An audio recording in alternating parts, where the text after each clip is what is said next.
Hey, you guys, what's going on? Hi. LFT, are you there? But where are you? Where are you? Oh, hey. What do you mean? Okay. Well, I just restarted. Hi, everyone. We want to welcome you in tonight for a very special night. Hi, Kelly, Aussie, Mallory. Mallory, whoa, where'd she go? Okay. Mallory, we need a team meeting. We haven't had a team meeting with you in a long time. Pointer, it is so great to see you. You guys, thank you for joining us tonight. This is going to be really special. There's LFT. Say hi. Hi.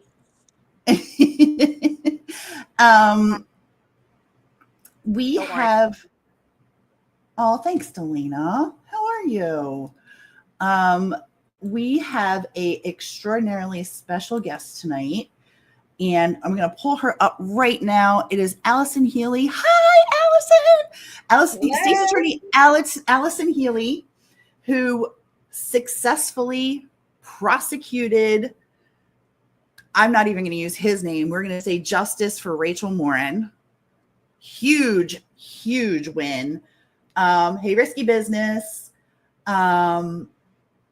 I welcome. Thank you for agreeing to do this, and welcome. Thank you so much for having me.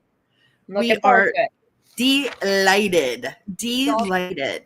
One of the first things I want to get to before we do anything else, this is really for me more than you, but you are running for re-election. You just signed those papers the other day. I sure did. Yeah. Tell us all about re-election and what we're doing and the things that we can do to help you and what people need to know about you to get you reelected, because I don't think it's going to be a problem, but so we just really are just starting the process. Obviously, you have to file for candidacy. It opened, I think, in February, but obviously I was focused on something else at that point, so I just put this off until after the trial was over. Right now, it'll be probably pretty slow. I have a fundraiser breakfast coming up, actually this Thursday coming up, the 24th at Looney's from 8 to 9:30. Okay. So anybody or businesses that might be willing to either sponsor the breakfast or donate in general, obviously raising money is, helpful. You Sure. always need money for campaigns, unfortunately. Asking for money is probably my least favorite part of campaigning. And then, if it gets in the thick of it and I have opposition, things like door knocking and sign waving. And I actually thought when I started this that I would hate both of those things, and I absolutely loved both of them. I loved going out in the community and talking to people. Instead, I wrote people beep at you. And I love that. I always beep at people. It's literally so fun. So things like that, when the time comes, if there's opposition and I see the question, do I have a donation link? I do have a website. It's www.alisonhealey.com. So exactly how my name is spelled on the screen.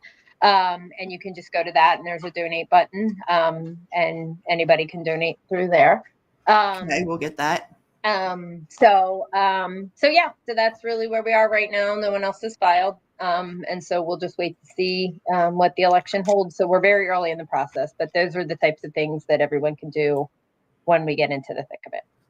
Okay, awesome. You guys, if you would like to donate, please do so. We really feel very strongly. We back Alison 8,000%, not 100%, 8,000%. Thank you so much.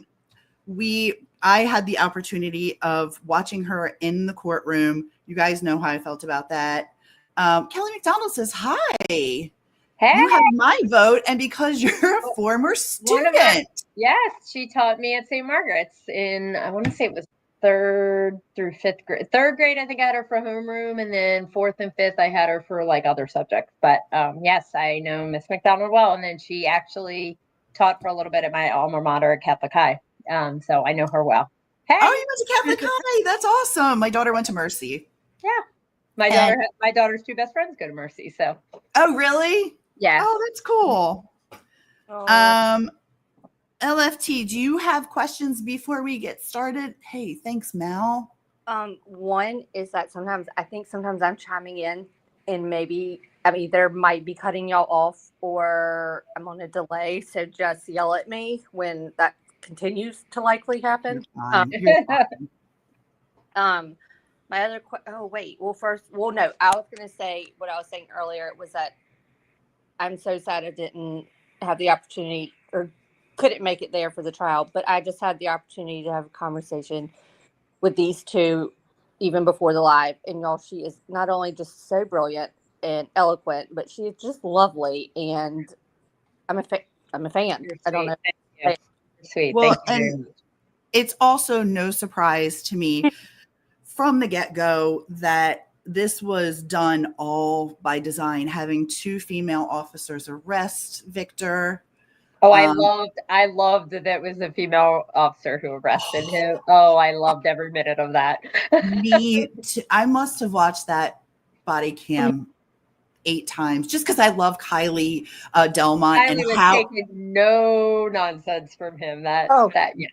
She's a tiny little thing too, but I'll tell you what, big, she is not going to hesitate in kicking some ass if necessary. She was awesome. Rush.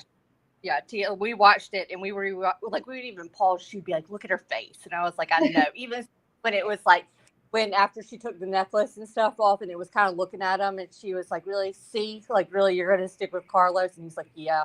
And then when she said, "Look at the teeth," I died. I was like, I was on the floor. Dead. Look at those chompers. Look at those chompers. I was done. But that was so brilliant. But I will say that, like, how many times, Tia, did we watch that? A lot, because I have a girl crush on her.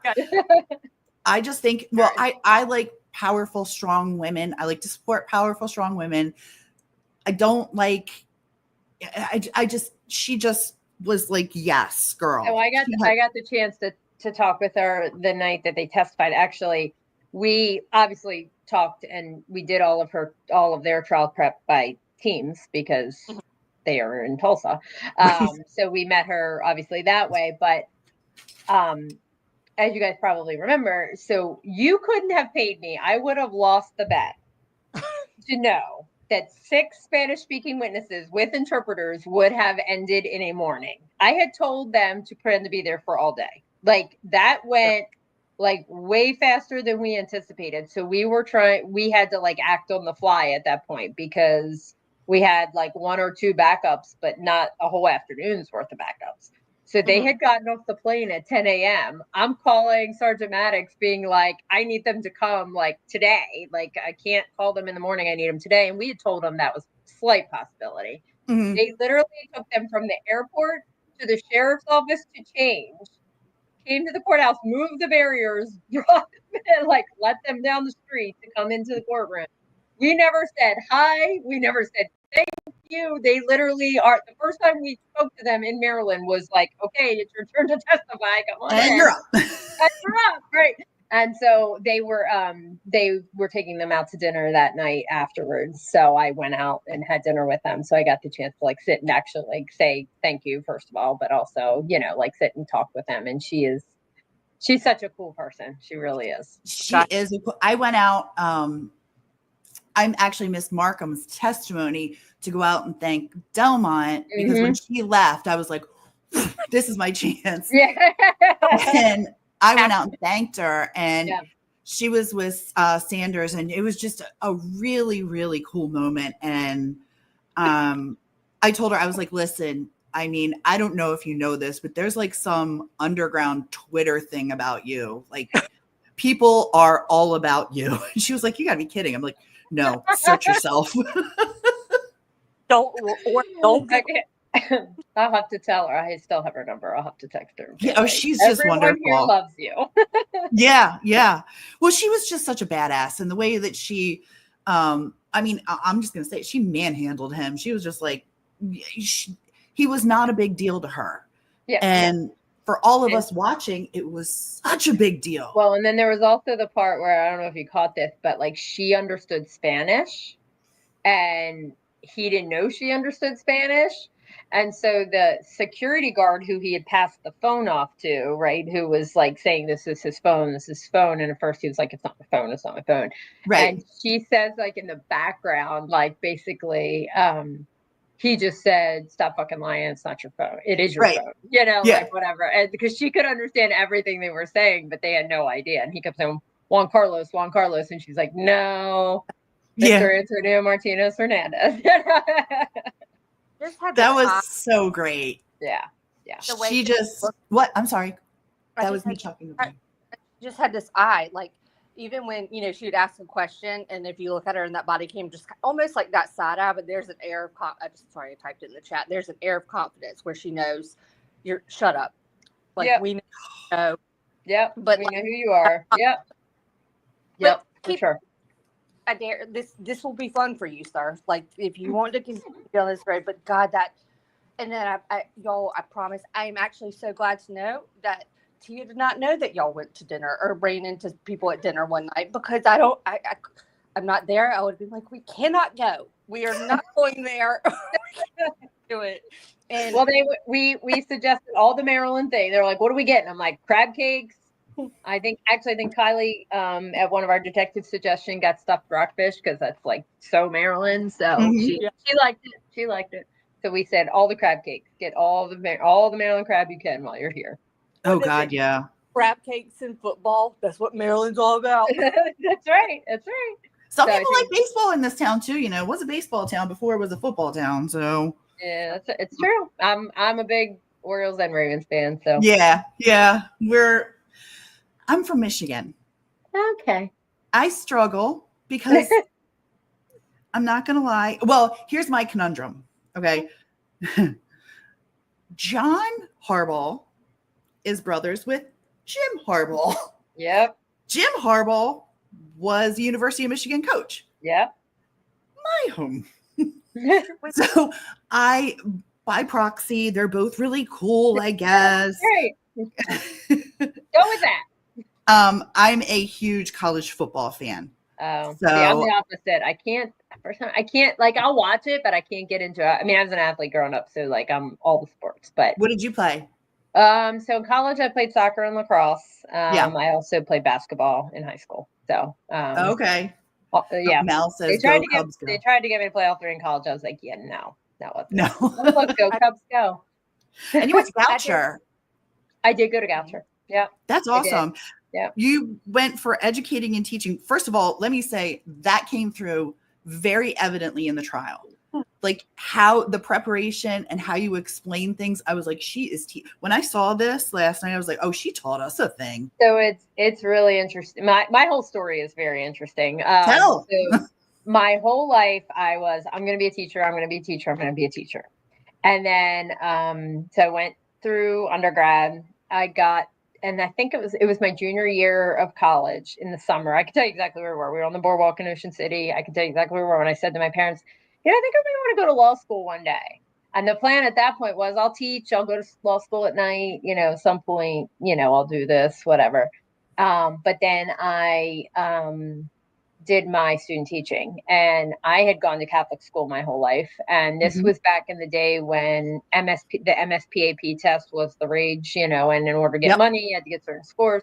And all they were doing was teaching these kids how to pass that test, right? They weren't learning, like, I'm like, great, they know what type of stance question is, but they have no idea where to put a comma. Like, we're missing basic life skills here. So like, because of that, after my student teaching, I was like, I don't think I can do this. Like, this is not what I thought it would be, whatever. So I was like, well, guess I'm going to law school now. So at the end of the fall semester, I bought like the Princeton Review LSAT book and like crammed for like 6 weeks from this book, took the LSAT and like totally U-turned and went to law school. Really? Yep. And then I wanted to be a prosecutor. That was, if I was going to do law, that's what I wanted to do. And I got very fortunate that basically my first job out of law school was at the state attorney's office here. So yeah. To go in that direction, was there something? Because actually, I wrote that down, didn't I, Tia? As one of the questions, just like if, because like you said, like starting in that education and that kind of path, and where you started, like, was there something that just clicked that you were like, I'm doing law? Yeah, it was just like, it was something I was interested in. I'm gonna be honest, I watch all the shows, all the Law and Orders, all the NCIS. Actually, I said it in rebuttal, I think, about NCIS. But I watch all the shows, like all the law shows, and I yell at the screen. That's not how this works. It's fine. That's what I was going to ask you. Isn't that like a doctor watching ER? Oh yeah, I'm screaming at the half the time. Scott's laughing at me. I'm like, I look at him and I'm like, that would never be allowed. It's fine. But yeah, so that's just, that's how I really wanted to. I mean, really, that's why I wanted to be a prosecutor, because that's what I was most interested in, and I've loved it since day one. I mean, it's always just been the thing. Do you think you'll ever run for a higher office eventually? Nope. No, you want to stay where you are. Really? Yeah, I've been asked that question a lot, especially with politics the way they are these days, or right now in general. Right, Not right. that I want to talk about politics on this, but just the way things are. People ask me all the time, "Are you going to run for it?" I'm like, I'm going to die in this chair. Like, this is where I'm going to be for the next however many years if I have a say over it. This is where I will be for the rest of my working career. That's awesome for us locals too, because the job I love. I mean, we get to have a safer place. And I mean, actually, I am not, like, I would have never done politics if you didn't have to do politics to become state attorney. Otherwise, I would never have done it. Never. Yeah. Well, I understand that, and I don't want to put politics in, because people get all goofy about it. I hear you. I can understand. I'd rather talk about religion. Honest to God, I really would. I'd rather talk about religion than politics. Right now, it's probably true. Holy cow. Yeah. So we're going to talk about Rachel's case. Obviously, that's one of the reasons we had you on here. But I have a couple off-topic questions for you. Okay. One of them is, this is a how do you do it? Child abuse cases. We don't work on missing children because I'm not adult enough. I will hurt someone. I will go over the table. I will hurt someone. Sure. And so I don't do those because it kills me. That's for adults. Those are people that can handle that. How do you deal with that when you see the worst of the worst in child cases? So how do you separate feelings? I actually handled probably the worst child abuse case we've probably seen in as long as I can remember. There may have been one I didn't handle it when I was an ASA that might have been as bad, but this was terrible. I mean, it started when she was like an infant, a toddler, whatever. And she reported later, of course. And it was like her biological parent. It was just terrible. And, I just had to, you have to, I mean, I have kids, right? I have 5 kids that live with me, and I have to just, I don't know, compartmentalize it, I guess. But, someone's got to do it, and someone has to speak for these victims. And, do I like it? No. Is it terrible? Yes. But at the end of the day, you know, someone has to speak for the most vulnerable victims we have, which in most cases are our children. Yeah. So it's just that it's the job that has to be done, right? May I I had a ask? personal. Oh, sorry, LFT. Go ahead. Actually, that's a really interesting question, because I think what you were just describing right there, because you said, okay, and you said the one word, well, the number, like probably the second word, I have the worst trouble pronouncing. Compart Compartmentalize. compartmentalize. I cannot do it. Like I literally, I swear to God, y'all, I would not. I swear I have it.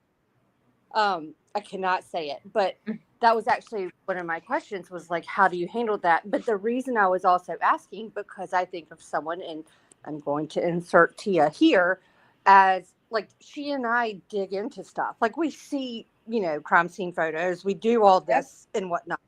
But when you are in a courtroom, and when she's hearing it, you know, along with the evidence, and you know, you're really painting a picture too for that jury, you know, when you're presenting kind of stuff. Like, how, like, if you could offer a piece of advice, like, how do you kind of just like you said, learn how to kind of set that aside? Because I think that's life changing for anybody, the first time that they're in there and kind of see something like that. Do you know what I mean? Like, yeah, I mean, like, let's be honest. Like, you don't ever like, I will never unsee the pictures of Rachel, the crime scene of Rachel. Like, those images will be in my brain till I die. I mean, that's just the way it is. But at the same time, you know, and what I said to jury opening, like, nobody wants to show you these pictures less than me. Like, I don't want to show you these pictures, but if I want to do my job and I want to make sure that this guy never hurts another woman, then I have to do this, right? I have to show the pictures. I have to, you know, I have to look at the pictures. I have to show the pictures. I have to figure out what the pictures show. That, you know, it's just, it's really about making sure the bad guys go away, right? And that's sorry for my dog, y'all. That's just, you know, yeah. I had a personal experience with a friend of mine who I had just had my daughter. I don't know. I think she was probably maybe a year old. I'm not even sure. And a friend of mine was just fostering a child. It was like, yeah, I think a week in, and she was like, she called me and she said, I need clothes. I need a car seat. She's like, I have this kid and I need this now. And she's like, I'm coming to your house. And I was like, okay, cool. No worries. We will get you set up. Diapers, whatever you need. So she comes in. I said, go upstairs, get whatever you need and just put it in your car. Whatever, just get it, take it. I'll watch the baby. I'll change the baby. And then you can go get home. And as I go to change this little, he was 9 months old. I will never forget this as long as I live, because again, like those pictures of Rachel, this is burned in my memory. I went to change him and there were cigarette burns all over him. And I lost it. I called my husband at work. I said, get your ass home. This baby is in trouble. You know, my friend, he knew who it was, you know, and I said, she's upstairs. I don't think she knows how bad this is yet. And I was like, I need somebody here with me, because he was the sweetest little guy, the happiest little guy. And I was like, I called my pediatrician. I was like, what do I put on this so that he's not going to be in pain? It was awful. And diaper rash, like I've never seen. It was horrific. So that kind of brought me down I started looking at child cases and things like that. And realized that this was not my cup of tea. Well, it's hard too when they're old, like the girl I had, you know, she was older, she was a teenager by the time she reported. It had clearly totally, I mean, really messed her up. And she didn't come to court like for the plea and the sentencing because she didn't want to see him. But then why can't they write me letters? And I'm like, wait. Oh, honey, you can't have it both ways. Because they're like, still my parents. And I'm like, so I had to like very carefully, you know, work through that. So that's one of the other challenges, particularly when they have memories and they're older, and there's other emotional stuff that you got to work through, no matter how, like, what's the word? How off it seems, like how it seems so wrong, right? But she doesn't know any different, right? It's just our parents, and that's the life she knew, right? So it's terrible. Yeah, it is terrible. Kelly had a question. Do you have to be an attorney to work in the prosecution's office to help with research? To help with research? No. We do interns. Obviously you'd have to know how to do legal research. We do have unpaid interns that come in, sometimes college students, that are interested in going to law school, sometimes intern in our office. Yeah. So not necessarily. Yeah. That's cool. But we don't necessarily have just research positions like paid, just because budgetary constraints, that kind of thing. Do we utilize child psychologists in that case? I see the question. Yeah. Sometimes. We have social workers in our child advocacy center. So our child advocacy center is a multidisciplinary unit. So we have social workers. We have a therapist within our actual building. And then we have an actual doctor pediatrician who consults on our cases as well. Really, that we will refer them for therapy, get them into a therapist. Obviously, we can't force them. Right. They have to make the choice whether they're going to do that or not. But in terms of testimony, in this case, it was a plea, so we didn't have to call someone to explain behavior. But we have had to in other types of cases, like rapes, where people don't remember because of the trauma. We've had to call doctors to explain how that works, as an expert, that kind of thing. So sometimes it just depends. So, all right, I'm going to get into Rachel Morin with you, because this is really, my heart and soul is just in this case, as well, everyone is who worked on it. As I saw, that was really amazing to see. We talked about it when we first came on here. You actually take us through. You actually went to the crime scene to see her. I did. And that's something you do, or is it something? Sometimes. I don't do it in every case, in every murder. I kind of go with my gut, as to whether I should go out on any particular case. There are no real, I wouldn't say I have any rules about if it's this or if it's that. There was, I got the call on that Sunday. It was a hot August day. It was hot. When I say it was hot that day, it was hot. I remember that. I don't think the 80-some degrees that they said really justified. I'm here to tell you, I was at the crime scene in shorts and a t-shirt because it was that hot outside. I was like, I am not going in there in pants and all that. It's just not happening. So I'm sitting out, we have pool. So I'm sitting out on our pool deck, and I'm like, and I get the call that they found her, and I'm going back and forth actually with Dave Ryden, who tried the case with me, and on text, and then with my significant other. And I'm like, there's something about this. I just feel like I should go out. I feel like I should go out. And I'm going back and forth. Should I, shouldn't I? For a little bit. And finally, everybody saying the same. My significant other and David are like, we all know you're going to go. So I don't know why we're still talking about this. Just go already. So I did. But, part of it was, it's such a vast crime scene.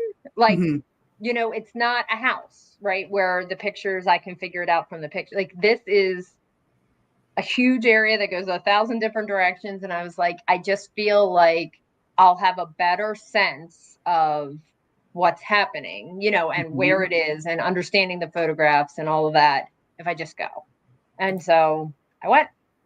So what was your first reaction when you got there? It was terrible. It was terrible. But I am also, again, I can compartmentalize, I've been doing this, and Detective Wilsinski, who you loved, I know, had the inside, as we heard in trial, he had the inside of the tunnel. So they actually met me at the Leary-Dendron lot. Deputy Dan Meyer, who testified with the gator, drove me down. I wanted to actually ask him when he said I was driving people. I wanted to say, did that include me? But he drove me down basically to the spot where, you had to go off the trail. And and then the detectives met me there and, walked me down. And so I went down and it was terrible. And once I got in the tunnel, Detective Wilsinski is kind of showing me the evidence things that, would be important for me to see. Here, there, and of course we have lights up and there's flashlights because it's dark in there even in the middle of the day. And so finally I was like, just give me the flashlight. And I just started looking around myself. I was like, just let me see it all. I'll figure it out. To show people what that looks like. That's the tunnel, left side. Yeah, it was the left side there. And you could really, you could kind of see her, as soon as you got to the opening, you couldn't see all the things, but you could see enough. Yeah. So it was pretty bad. Evan Knapp's testimony, I have to be honest, like when he first said, I could see her and I could see that her head was damaged. I'm not going to lie. I rolled my eyes a little bit and I was like, really? Yeah, you could. Then when I saw the photos, I was like, holy shit. The other thing is, like, they showed, if you remember, they put in, and I was like, that ain't it. Because I was there, right? They put in, if you remember, Dan Meyer's body cam photo, the photo from the body cam. And I think that although they never argued it, the point they were trying to make was that you couldn't see all that. But you got to remember that is down like on your chest, right? Your eyes are up here, right? So what you see from here is a very different thing than what you see from here. Right. And because you're looking down on her, basically, you could, like I said, you couldn't see all the extent of all things, but you could definitely see it was. You could see, yeah. Well, she wasn't that far in. She was not that 24 feet to her feet. And, I'll be honest, when I read Wilsinski's report and he said 24 feet, I was a little surprised, honestly, because I'm terrible. If you ask me how far something is, I'm screwing it up every time. I don't do well with how far away something is. I was a little surprised. I would have said closer. Okay. Just because that's how it felt to me. It didn't feel like she was that far away. Is that the hardest? I'll be honest with you. Seeing her pictures was horrific. And knowing that it was done all by hand was really tough. Some of the crime scene photos that I've seen, I'll just use one that I shouldn't say that. Most people don't look at crime scene photos. I'm weird. Menendez to me was one of the worst I'd ever seen but the exception to that is that was shotgun. It was further back. Well, some of it was point blank, but that was one of the worst, messiest that I had ever seen. Yeah. Rachel's was personal. I think for me, it was the everywhere, the literal everywhere, right? It's not just a gunshot wound where you shot him a bunch of times in the chest or a bunch of times in the head. It was her head, her face, her arms, her legs. I mean, it was everywhere. It was everywhere, and literally it was everywhere, done by hand. Like you had to touch her to do this. It wasn't by a gun, and that was the most alarming. That was actually one of the things when we were prepping that Dave Ryan said when we were going through the DNA and the presentation of that, which is like it literally just shows that he touched every single part of her body. He sure did. In a short period of time. In a really short period of time.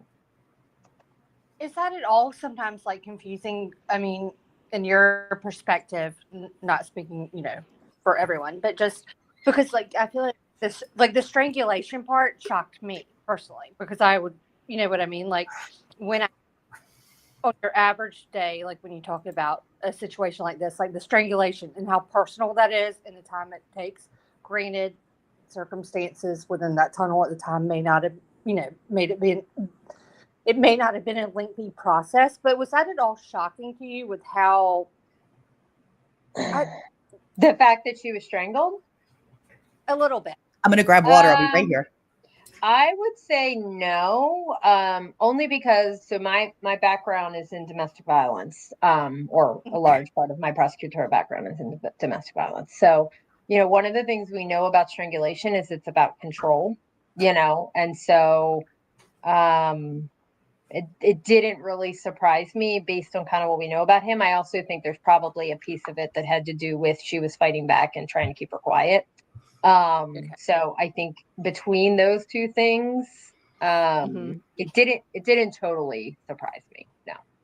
It's really interesting because I think traditionally, for lack of a better word, when we hear strangulation, typically think it's like a personal element. Yeah. Something that, but that's very interesting that you mentioned the element of control.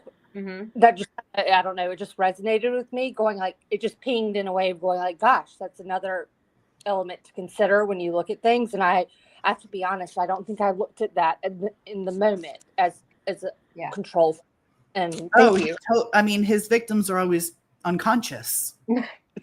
Very true. It gets them that way somehow. I mean, no, He's a but little guy. I do think it's a combination of control and trying to keep her quiet, because there was always the risk that someone could walk by, right, at any time, because this is a public trail, right? It's not, so.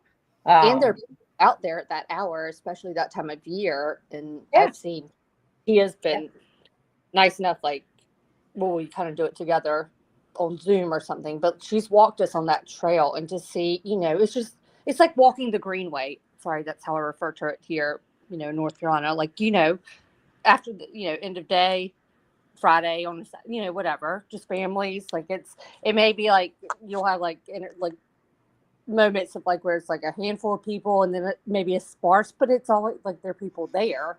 You know what I mean? Like it's not, which make even that more. There wasn't many that night. I think there was only actually one other group out there, according to Kyle Stacy's interview. Now, he didn't talk too much about this, but we didn't really talk about it. But he basically said, as he testified, they go to basically the Tollgate Bridge and back is their normal walk, and that's what they did that night. And there was one other group out there, basically, that was like, I don't know, 5 people and 2 dogs or something, but they were like moseying along, like super slow walk. And so they had gone past them because they were walking, so slowly. And so they went past them. They were probably, he said, probably at least half a mile back. So, they were a ways back, so there probably was one, they probably went past, I would say probably afterwards, given how slow they were walking. But, and then essentially, I guess we all have to kind of assume, especially based on evidence and circumstances and whatnot. It was just, she never just didn't see it coming, had no idea. I don't think she saw it coming. Mm-hmm. Yeah. I know the answer to this, but it's better to hear it from your perspective. Our friend Mallory wants to know, how long was he out there with her total? Well, thanks to my BFF Megan Waltmeyer, who I love me some Megan Waltmeyer. She's amazing. So we analyzed her health data. So our position is that from the time he attacked her and the AirPod came out of her ear, so that would have been at 7:06:55. Yes, these times are ingrained in my head. 7:06:55, the AirPod comes out of her ear. Her energy burned is pretty consistent through her walk. And then about 13 seconds after the AirPod comes out of her ear, she is active. Her active energy is now lower than what her resting energy was. So we know she's either disoriented or unconscious or just whatever. And that's when he starts to drag her, at least in our opinion. And then we know, and then we see what happened after about, I think it's about 30 seconds. It might be 28. I don't know. About 30 seconds later, we know that she fought back, and you can see that she starts to fight back because her active energy goes from below her resting energy to 264. So she was doing her walk 128. So she has double her walking, jogging energy while she's fighting back because her adrenaline's pumping, her heart, all the things. Right. So she goes up to 264 for a period of time. It then starts to drop seconds later, and by the time she's at she starts to go to 60, and she's below her resting energy. And the last 4 entries are resting energy. So there's no more active energy. So from 7:06 to 7:10. So I think she's basically dying at 7:06. I don't think she's dead, but I think she's. But that's the Right. slow process of, yeah. Yeah, that's the process of, that's where she's at least unconscious. And yeah, so 4 to 6 minutes tops, because her last That's text a was at long 7:04. time, though, when you think about that. It is a long time. It feels like it's short in terms of you can't execute this plan, right? You can't get this done without a plan, right? It's short in that terms, but 4 to 6 minutes to be going through that is a long time. And then it was, I'm so glad y'all shared those, the charts, the graphs. Oh, I see Kate Hackett asking me a question. Hey, Kate. Oh, I love it. I love that locals are in. I love that for y'all. Kate is, her son and my son were best friends in elementary and middle school. Oh, that's cool. Oh, Yeah. That's really cool. Yeah. She wants to know, is it random, or she feels like he Okay. stalked her? So things you didn't hear in the trial. Ready for it? So he was stalking the trail is my view on this. Things that did not come out because we just didn't want to confuse the jury with things that they were going to get confused with. In May, there is a young lady who is from Ukraine. I think her name is like Ina. I think her name is. But she's like this fit, blonde young lady, who was going for a walk. It was May, but it was hot. I mean, she was in actually similar to what Rachel was wearing, like short spandex, like a tank top. It was a hot day. She comes down the trail, same path as Rachel, parks in William Street, around the S curve. When she gets to the straightaway or the Lirio, right after the bridge, she sees up by the Lirio lot is this male standing by a tree, like leaning against the tree, kind of back to her, almost like if you walked up to him, you thought he was peeing, like he's leaning against the tree, like that kind of position. But they like lock eyes. She's creeped out. She turns around and goes back to her car. Like she's so creeped out by whatever eye contact went on there. She actually takes a selfie, like trying to get him, because he follows her all the way back to her car. Oh God. And she so she takes a selfie to try to get him, and it's very similar to what we hear from Kyle Stacy, like sweatshirt, hood up, you can't make out literally anything.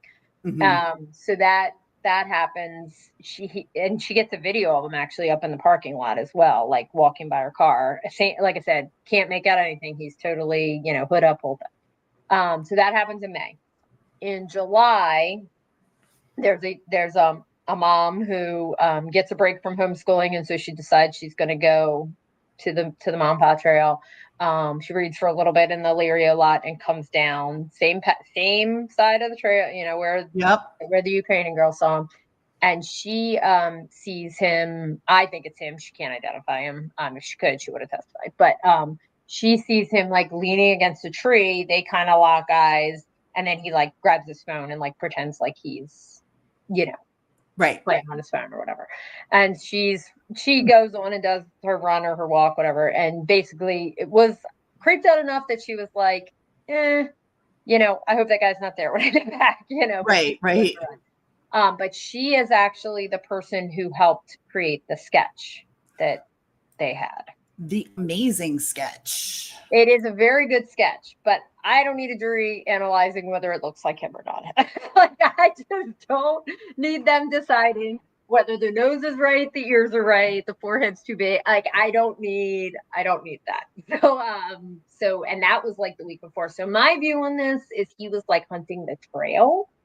Yeah. My guess is, given that what we know about Rachel, he sees her there every day. Right. Every single day. And so I think, I couldn't say it's a trial because we didn't do all that, but I think he selected her at some point, knowing she was always there late in the day. So I think at some point she is who he chose, but that's on that particular day, I don't think it necessarily had to be her. I think on that day he had decided he was going to do it, and whatever single, alone woman he could have gotten would have been the person. Yep. I think I think Tia and I have always felt like kind of right, Tia, like he scoped out like not an individual per se, but an opportunity. Like he scoped Yeah. out a location and an opportunity. Sound accurate? Okay. Yeah, I think Yeah, that was the location he had chosen. Yeah, Yep. that's what I was going to say. That the location was chosen. That was his place, but he just needed to have the victim to bring there. Yep. Can Rachel's family sue the federal government for a civil suit? Not a civil lawyer.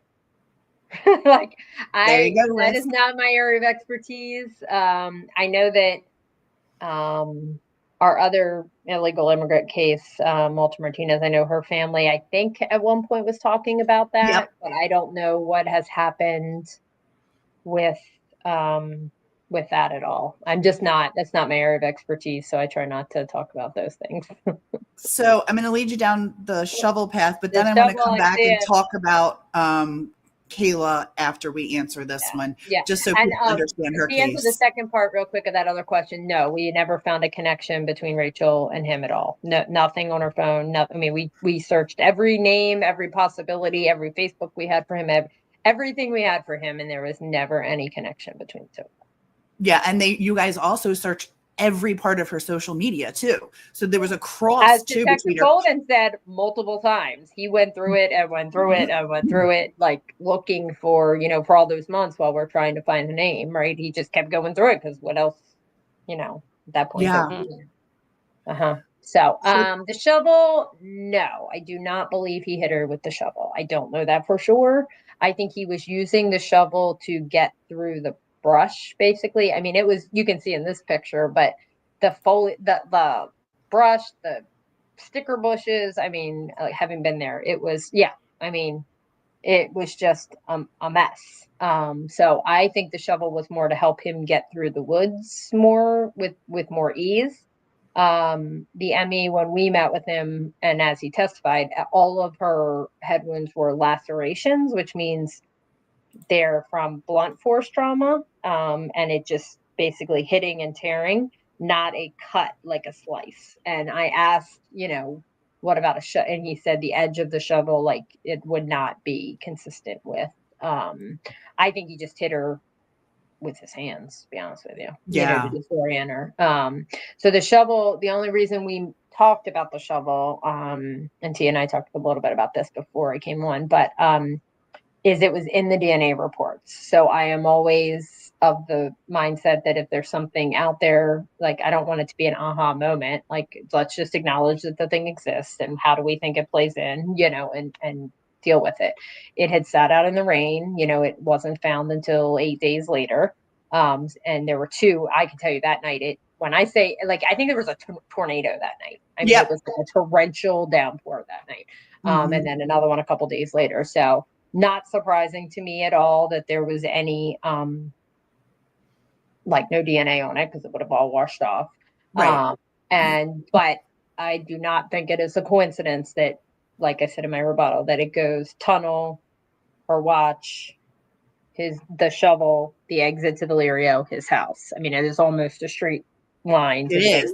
And we're going to show that in one of our things. We're going to show on a map where the watch was found, where the shovel was found, where he lives. So it is pretty much a straight shot. Pretty much a straight shot. So I don't think that's a coincidence. There are no such things as coincidences in my view in these types of things. So so we just, took it. What's his phone ping there? We don't know what number. I do know. He didn't have a phone number then. The one thing that we did know that we didn't put in because it didn't matter, is that Anna Trejo from Popeyes told us at one point that he would like come to work like early sometimes to get on the Wi-Fi because he didn't have like an active phone number.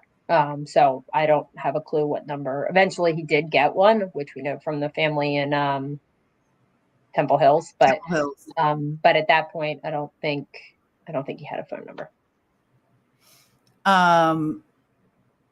LFT, I can't find the comment now. You wrote something about the timeline and now I can't find it. About when he got to Maryland? Is that what it was? He came to Maryland in December. So that was right. So I'm so sorry and I'm glad. Thank you for correcting me on that. So he arrived. We are presuming in Maryland around December 2023. No, he went to Temple Hills in December 2023. He arrived in Bel Air in March, or February or March. I think it was March of 2023. Okay. That's right, March. Didn't he come? That's right. He came across the border February. It took him time to get to Maryland. He started trying to come across, I think, December of 2022. That's right. No. I'm sorry. New Year's of 2023, because that's when the thing happened in El Salvador. Okay. So, and thank you, Tia, because sorry, and I apologize, y'all. I know that on I'm so sorry, one of the cousins or someone where he was living at one point, I think at one point it was like or y'all will know much better than I thought it was like May to August. Yeah. So it was New Year's, basically. He's trying to get over. He gets over. The thing in California happens in March. Then he makes his way here. He's here in March till December. December he goes to Temple Hills. He's in Temple Hills from December to May, and then May he makes his way to Oklahoma. Okay. Sorry, I just had like 7 different thoughts run through my head at one time, and I'm just going, okay, wait, hold on, piece it together, because I know that we know this, especially on our deep dives and stuff that we've done, and then especially what you all have presented in court, like piecing it all together. It's just, I'm sorry, I think just in a way, and I'm assuming I speak for maybe all of us ish. Like, it's so shocking when you realize like his whereabouts and the timing of stuff. Mm-hmm. And then I just thought it was so eerie that someone sees him in potentially around May, or someone who may be resembling his behavior or character, the description of someone on the trail around that same time. And it's just so eerie that when he's living, with a certain I hate it. Yeah. That makes it like I think it's awful, and it's so sad, and I don't really have a question about that. I just guess speech, like, I hate the irony of it. And somebody in the comments said waiting to prey on somebody. That's pretty much that's accurate. Nicole, it was March 23rd, the LA night. Things that are burned into my memory. It was the 23rd or 26th. Yeah. And then I think he came here pretty immediately. Like, he just got out of Dodge. Do you think he was living right around the corner from that house? And I think he got out of Dodge because I think 26. I don't know this for sure. My gut is that those people, like, they don't know him, but like, I think they knew, like, they had seen him before, you know what I mean? And so I think he got out of Dodge because it was like a Hispanic community, right? Like, yeah. And he was not living that far away. So I feel like the reason kind of why I'm using part of my language, but the reason like he bounced from Maryland is because of, like the way things occurred, given his history and what happened even prior to Rachel. You know what I mean? Like going to LA and then coming bounced from Maryland. Well, he left Maryland after the FBI visited Temple Hills. Mm-hmm. So once he knew the FBI was there and they told him what the type of case, basically what they were they're assisting with, and it was shortly thereafter that he hopped on some buses and made his way elsewhere. Yeah, so that was Kelly's question. Was with the FBI card and all the things to make sure that they couldn't tell him. Yeah, that was just so dumb. Yeah, he took the bus. Do you think he took the bus from California to Maryland? You don't. I think that's how he was getting around, was the bus. Yep. Classy guy. That's just, he seemed to have worked that out, how to use that system. And well, I thought it was, he was going, like, he ended up in Nashville, or Memphis, Yep. and then Memphis to Nashville, and then Nashville to Oklahoma. Memphis to So he had Oklahoma. clearly sorted out how that. I wouldn't know how to get anywhere on a bus. I'm just gonna say it. Like, he knows how to travel by bus way better than me. Oh yeah, I yeah. thought it was interesting that he asked. Pardon me. Was it Jose? Is that right? Jose Ivan. Yeah. Jose Ivan or Josue? Because we got two. True. Could be Josue. When he asked to do he wanted a ticket in his name, right? Jose Ivan. That was his cousin. Yep. Okay. And that was the first time that I would be like, wait, what? Like, you've given, apparently, transported himself across the border. Look, that's BS aside, but like how he maneuvered himself throughout California to Maryland, and then to all of a sudden be like, dude, like, can you get me a ticket? Like, but in your name. I'd been like, your name. In the hell I will. Well, I think Jose Ivan had enough of him at that point. I do. That's the impression I got. Nicole said they didn't speak too much about him as a person. I think they did in court. I think they spoke very clearly about. Yeah, we have to limit, how much character stuff we go. No, I mean, like, in court, like, we can't, there's rules about what type of evidence we're allowed to put in character wise or whatever, but couldn't keep a job. So he had asked them to come stay with him. He was working, they talked a little bit about it. He was working with Tanya's husband, installing cabinets. I'm not really clear why that stopped. I don't know that I ever got a clear picture of that. But Jose Ivan was like, you have to pay rent. Like, I am supporting my mother and all these people. Like, I cannot support you too. Like, you have to pay rent. So you need to have a job.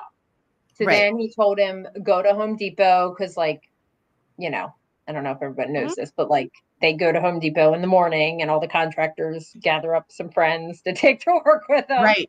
But like, he would go at like noon or 10, like, and so like, they're gone, right? Like, you're not getting work, showing up at that time in the morning, like, that's already happened hours ago.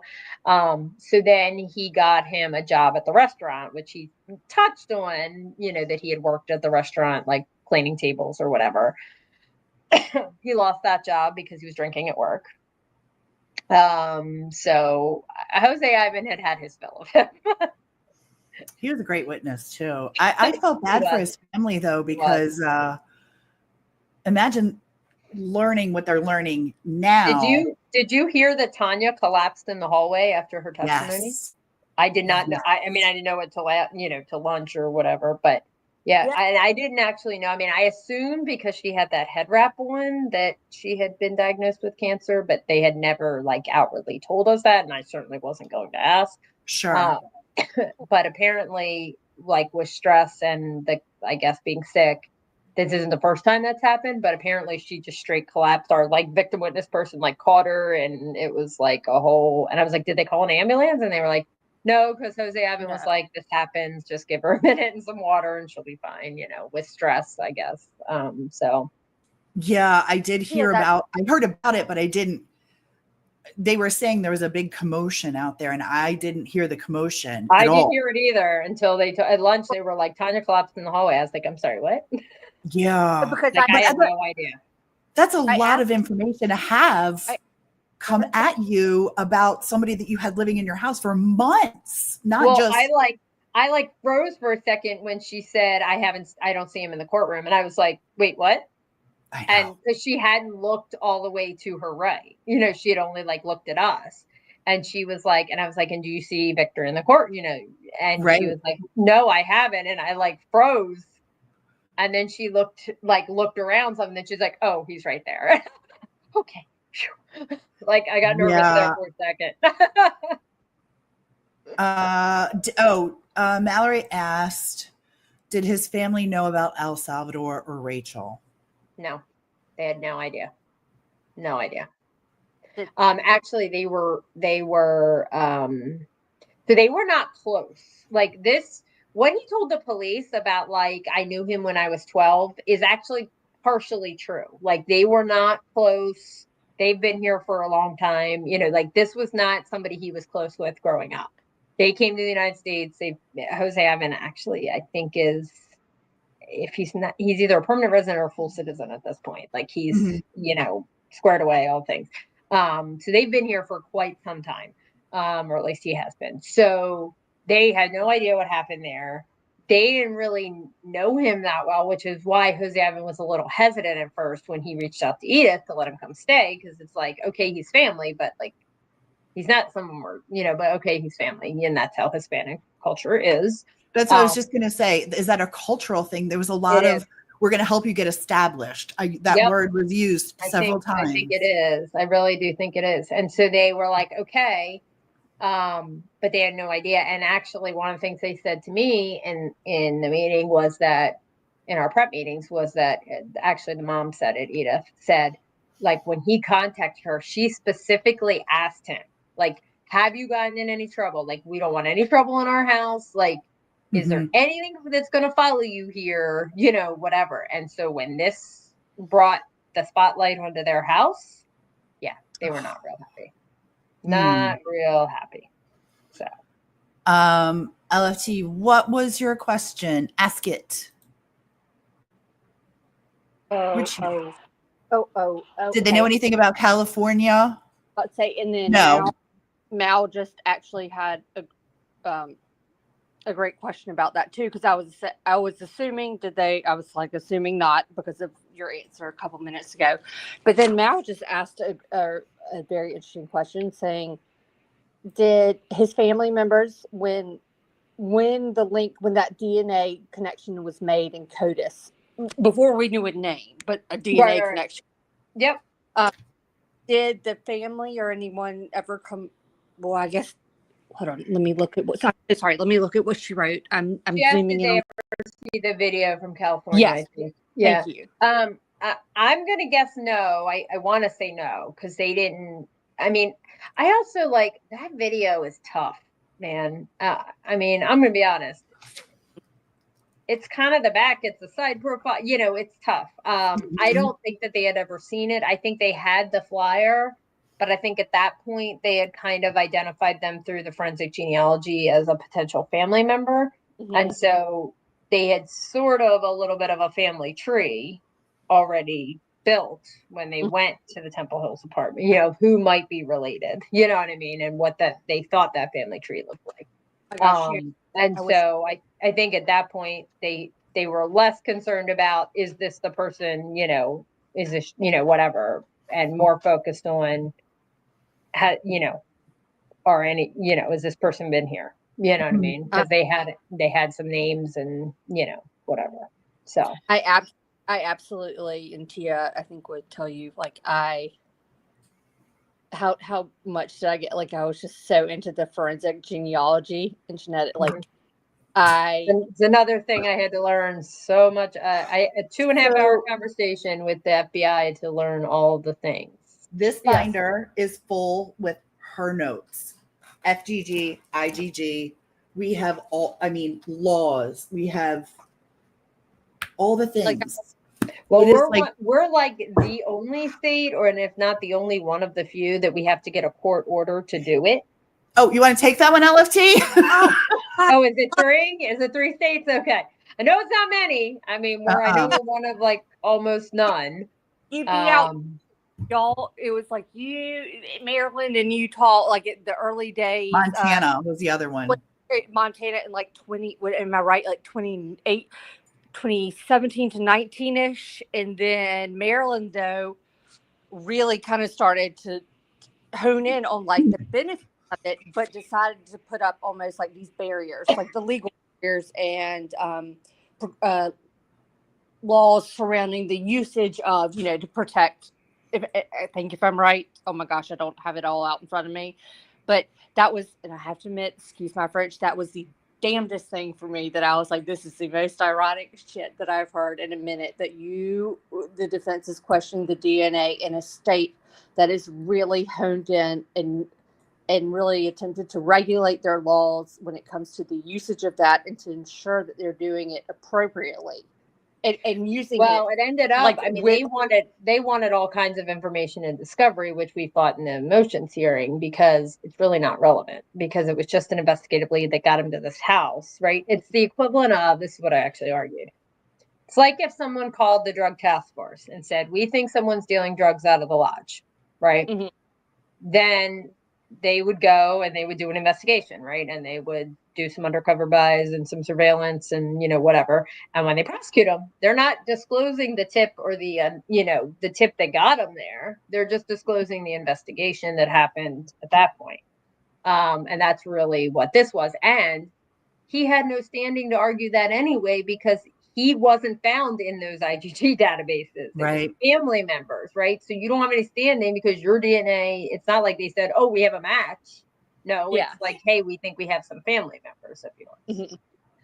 Well, I think almost for me, and granted, I'm the novice here, but like the fact that my instinct, if I had been like you all or a member of law enforcement at that time, like when you're collecting, like swabbing, collecting DNA at the scene and whatnot, and you're entering that into CODIS, and when you get a hit and you see it matches something, but there's no name or something tied to it, like, yes, the next step would then be like, how do we explore this and break this down to be able to connect a potential suspect? You know what I mean? Like, nowadays, yes, I get that. And I don't know. I can't, y'all, I'm such a dork. I got so intrigued with it. And it was really brilliant looked into because it. just before the trial, I was like, each of us handle something different, and then we bring it together and present it.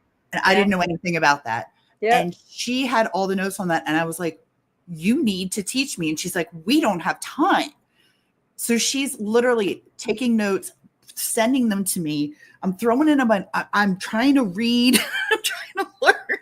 It was it was like cramming for a test. I'm gonna correct myself on a question from later, and I'm gonna let you all know that Sergeant Maddox is listening because he's texting me. He is correcting me, and he is right. He just reminded me. He actually did not get he was using WhatsApp on Wi-Fi for his phone, like for the phone number. He was using WhatsApp on Wi-Fi. Yep. I was like, "Are you listening?" Because he just texted me. He's like, "Of course, Sergeant Maddox. We're a fan. Thank you." One of my questions was the Fernando Ishmael. Did he contact his family with that name, or did he contact his family using Victor? So that was the profile name. Like, you know how you make your profile, it says whatever, but he told them he was Victor, like it's your cousin Victor. Or I don't know that we ever saw the messages, but they knew it was Victor. Like they knew him as Victor. But the Facebook profile that he was using was under Fernando Ismael, and that's the one they ultimately used to find him. Because he also had a Victor Martinez Hernandez Facebook. He did. Yep. But didn't use that. Apparently not. That was a creepy Facebook too, by the way. His Facebook was creepy. I don't know that I ever looked that far into it because it just didn't matter. But I'll have to go back now. Now you have me curious. Now I'll have to go look. Oh yeah, I'll send you the link. And I'm laughing at everyone talking about the California video because, like, I agree, but now that I've seen him like countless times, it's him. It's 100%. 100% him. I'm actually going to say something that I told LFT one day after court, and she said, we were talking about the California video. My perspective from the gallery was exactly that profile of him. Profile, yep. And I got that view a couple times as he walked past me as well. There was no zero. And he's deceivingly small, like not small, but like he does have broader shoulders, actually. He does. So, and like Kyle Stacy talked about the baggy sweatshirt. One of the things, obviously, everyone in the courtroom doesn't see is at the end of the day, they would change him back into his jail clothes, right? Which were baggier. And if I watched him the one day, just coincidentally, they took him through the courtroom before I had left the courtroom, and I went out that way instead of out the back door.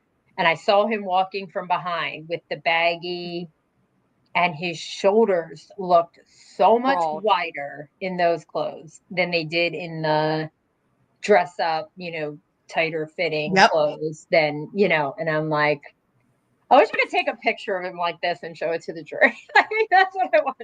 He is not 5'9". I'm sorry. I argue 5'9". No, he's not 5'9". I said They got that height from. I asked this question of Detective Golden at one point because I wanted to know if I should use that or not.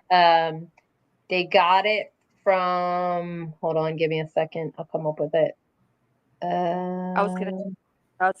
I felt like he had kind of, sorry, I was typing it in chat, but now that while you're thinking, like he kind of had that like broad shoulder, like a swimmer's like build. Like he definitely has broad shoulders. He definitely has broad They shoulders. might have gotten it from when he came over the border, maybe.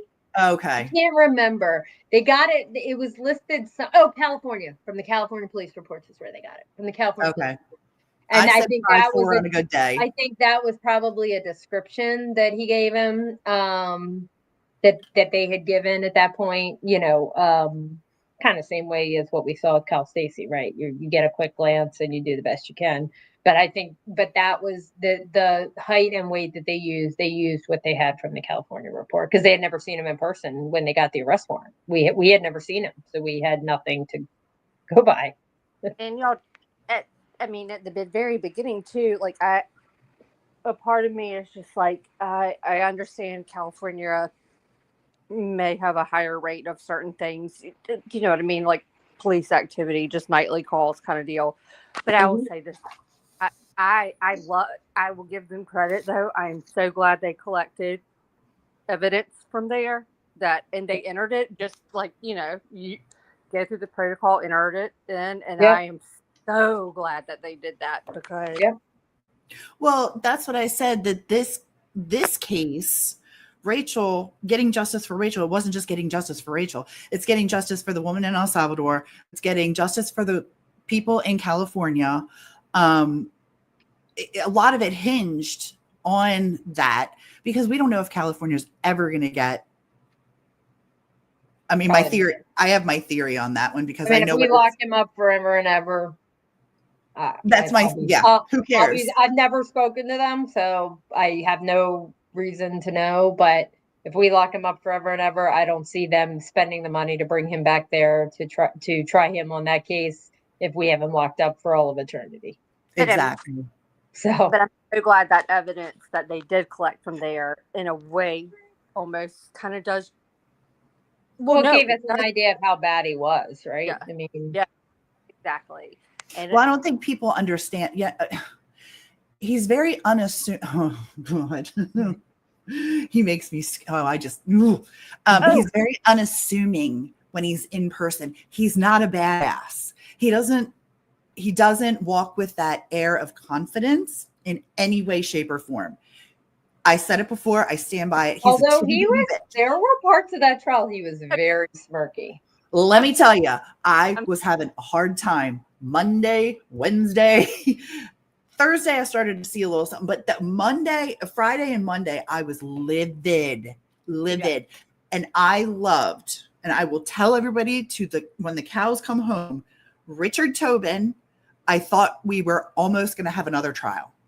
He turned so slowly his chair and looked directly at Victor. And I know why. And I haven't really talked about that because I don't know if we're allowed to talk about that. But there was a look that, no joke, I was talking to his mom after, and I said, I'm not going to lie, I thought we were going to have another moment there. And thank God we didn't. Thank God we didn't. But is it okay to mention why he turned around to look at him? Is that okay to talk about his conduct in the courtroom, or would you rather not? Would you rather steer away from that? Whose conduct in the courtroom? I don't care. Anything that happened in the courtroom is fine with me. Okay. So Victor was inappropriately smiling during the court. Yeah. Oh, I could. I wish. Oh, he was smirking and smiling during terrible photographs. Yeah. He has like said terrible photographs, and he was smirking and smiling. I mean, my staff, of course, I was having trouble seeing him. One, because I'm up there doing my thing and my back is doing, but also because even from my chair, he was like shielded. You know, he had two attorneys, then him, and he's shorter, and then another attorney. So like he was kind of enclosed. So, but my staff could see him, and they were appalled at like I kept hearing about it every break. He's smiling, he's smirking, he's and I'm like, oh, the jury's watching. And Monday, he's bebopping every time you guys had sidebar. He's bopping up there and he's paying attention and he's fixing his tie. And I'm like, oh my God, mother trucker. I don't know if you noticed this, but like, so commonly in that courtroom, because of where the sidebar is, it was different in this trial just because there was interpreters and there's a lot more going on. But normally the defendant is the last one at that table, right? Like there's not normally another attorney on the other side of him. Okay. So when we go to the sidebar, most times the defendant goes out that way because it's like a straight path. But there was so much stuff in the way and it was hard to get through. So like I didn't actually care. So he was coming through following like Marcus and Tara, Mr. Jenkins, Miss LeCompte, through the middle, which was fine. But for like the first 2 or 3 days, he kept trying to walk behind me. And I was like, we're not doing that. So I kept doing one of these, like. I saw that. I did see that after because you. I was like, you're not. Like, you can behave as well as you want, but you're not walking behind me. Like, I'm sorry, it's just not happening. So I let him go, and finally I think he got the point that I was not going to do that, so he should just go ahead. Yeah. It was his courtroom demeanor was bizarre.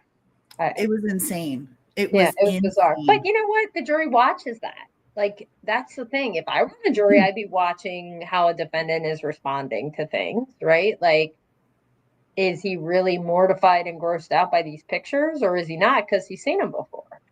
Well, I can tell his reaction was like the first couple of days. She was like, "Well, I'm going to use my terminology." I go, "Get off my phone!" Like she's like, "Oh, he is not," but coming in with like a giddy up in his step, like he is confident that, and I think Tia's word was so appropriate. Like she just said, that smug look on his face of just being. My staff claimed that during closing, though, he was like sinking lower and lower. He was, and that was, I was telling Matt that because I was sitting next to Matt, and that was the best. Okay, so Monday was the verdict. So Friday was Tiffany Keener.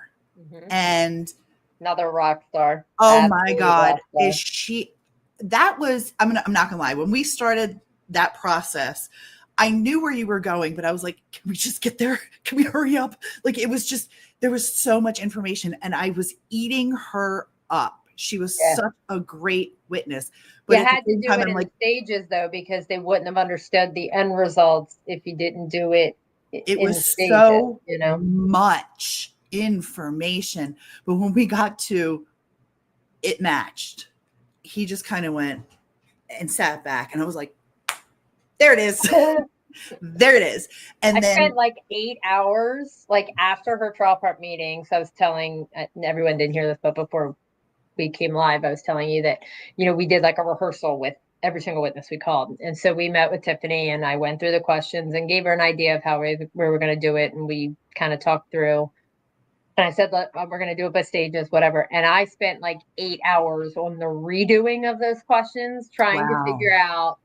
Actually, one of our other judges came in on the weekend and she goes through our office to her office. And I was like, I'm trying to figure out how to make them understand this, right? How to put it in a way that they're going to follow and understand at the end,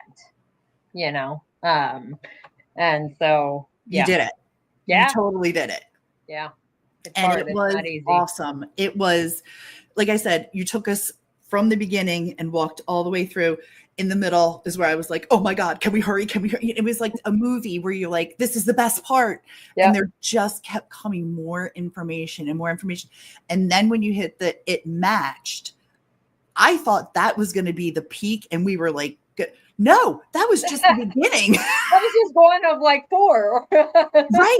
And then it went through like what it matched. And I was like, oh, this is amazing. This is a nail in the coffin. I mean, this is amazing. Everything, actually. It was so great. What was your, besides the verdict, favorite moment in the trial? Oh, jeez. I have a couple of them, I think. I will say Megan Waltmeyer's testimony. She just is phenomenal. I mean, I knew I knew what she was going to say, obviously, but she just killed it. That was a good moment. I had never really, except for those very, very in the tight circle of prepping this case, people had not heard my interpretation of the health data. So me interpreting that during closing and basically showing how it happened in that 4 to 6 minutes, that interpretation. Actually, I don't even think detectives. I think I kept saying, wait till you hear and Megan hadn't even. I think I was like, wait till you hear my interpretation. You're going to love it. It was. I asked her afterwards and she's like, that was amazing. So that was a good moment, I think. But yeah, I mean, I think those were probably the two, for me, the two best or funnest parts for me, I guess. I mean, I love trying cases, so it's all fun to me. But yeah, I think those are the two. That was amazing. Megan Waltmeyer, brilliant. The witnesses, like I said, they were everyone was just an ass kicker. Yeah. And they came in just ready, prepared to do what they had to do. I'm looking at Nicole's comment about my favorite is when she came back to do rebuttal. I'm a little more rogue in rebuttal. That's historically true in every trial. Go a little more rogue because it's not so structured. It's just that. I'm not going to lie. That was definitely, I have to say, my favorite moment was when because I had already said, like, everything you say is important. So pay attention. You're not theatrical. You don't, it's not a show for you. Until I am. Everything is important. So there's no fluff. It's just get it right, like right to the point. And I love a straight shooter. Like, that just is amazing. And when you came back for rebuttal and you were like, whoa, it was everything to watch. So I'll tell you something fun about rebuttal. So this is the very first time my daughter has seen me do a trial or do anything in court. Like, she's come for like little things, but like not anything real. So she came for closing. She'd been asked to come through the whole trial, want to go. And I was like, no, you can't miss all school. She had surgery in February and has missed some school. So I was like, you can't miss that much school. I was like, maybe for closing. So when she heard closing was Monday, she's like, so I get to go, right? And I was like, all right, fine. I said, you can go, fine, you can go. So she comes. Well, she's sitting with my chief of administration, who's a very good friend of ours. And so she's sitting there next to her. And she says, during the defense's closing, I guess she's watching me. And I'm writing all my notes and, mad. And she's like, oh, no, she's getting mad. She's getting mad. And she's whispered to Kayla, she's getting mad. And then when I got up and was doing rebuttal, she said, oh, God, she's momming them.